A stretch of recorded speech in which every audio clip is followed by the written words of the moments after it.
प्रस्तुत करते हैं NSR म्यूजिक प्रेमनगर। ए जी गुड्डू के पापा औ काये हो काये मोला मैके के अब्बड़ सुरतावत जी। एकरे से मैं हकई तो मोला 2-4 दिन बर मैके जावन देवना।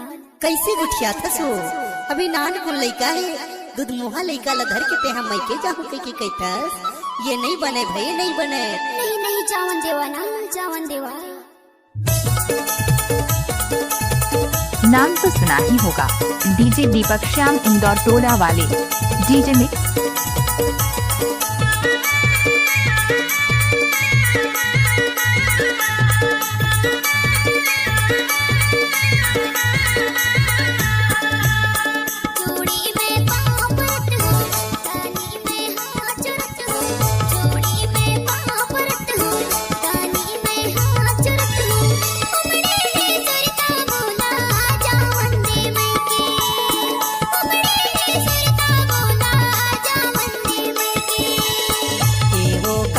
जा चाली छन गुठिया तैना डाली ये वो करे जा चाली।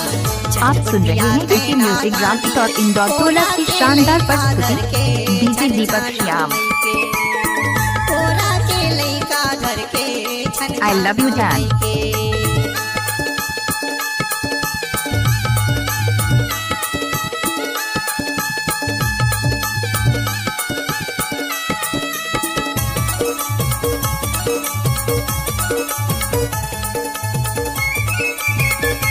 जब नाचने वाले लड़की में दम नहीं तो दीपक श्याम क्या करेगा।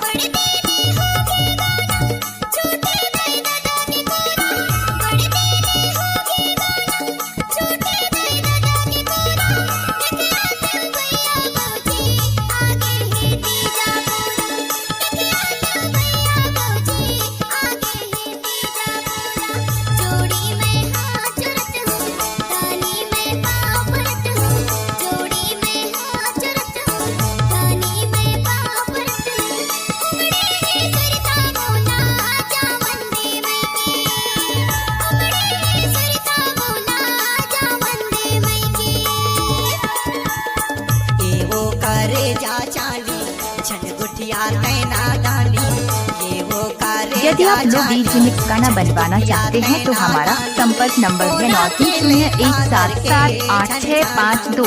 डीजे दीपक श्याम इंदौर टोला वाले DJ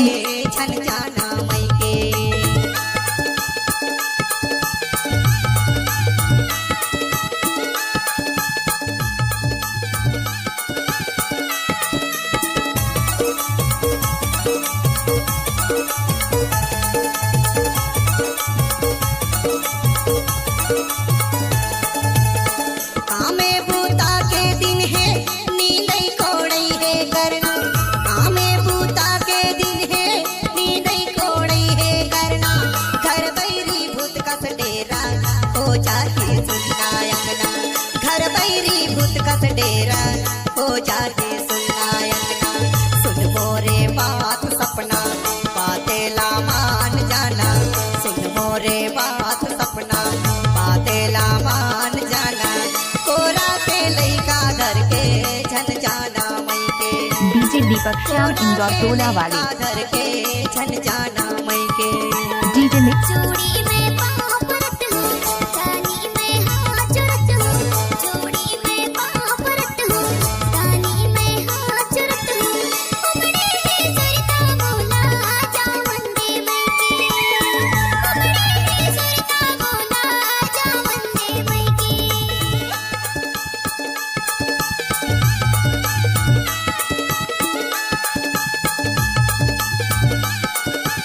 I love you Deepak Shyam Indore Tola वाले।